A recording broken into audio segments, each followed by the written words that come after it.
இடபாவனம் கார்த்திக் மூலம் சீமானுக்கு சொல்லுகிறேன், கடலில் எத்தனை புயல்கள் சந்தித்தாய் என்பதல்ல முக்கியம், கரை சேர்ந்தாயா என்பதுதான் முக்கியம். இப்ப நான் இந்த பக்கம் பக்காமா ஸ்கெட்ச் வந்தேன். ஐயா தேர்தலை போட்டி படுறத பத்தி பேசுறாங்க. நாங்க கடன் எடுக்கிறது ஐயா, கரை ஏறுவோம். இங்க கடை கிட்டே போகலையே. நான் ஒண்ணு வேண்ட கரை சேர்றதை பத்தி பேசுறீங்க. ஜனநாயக படம் இருக்குது பத்திரமல்ல. நான் அநியாயம் பண்ண அக்கறை பண்ண பொங்கி எழுவேன். I am coming.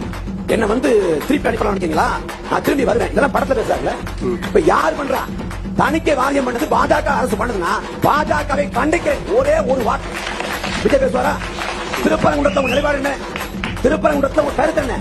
ஏடா எந்த சிக்கெடுத்து வாயை திறக்க மாட்டேறான்னு பார்த்தா அப்புறமா தான் விஜய் சொன்ன ஒரு தத்துவம் ஞாபகம் வருது. உசுப்பேத்திர உம்முன்னும் கடுப்பேத்திர கம்முன்னு இருந்தா வாழ்க்கை கம்முன்னு இருக்கு. யார் கம்முன்னு இருக்கு? ஐயா விஜய்க்கு. அவருக்கு நாட்டுல பார்க்க வந்தவன் 41 செத்து போனாலும் சரி.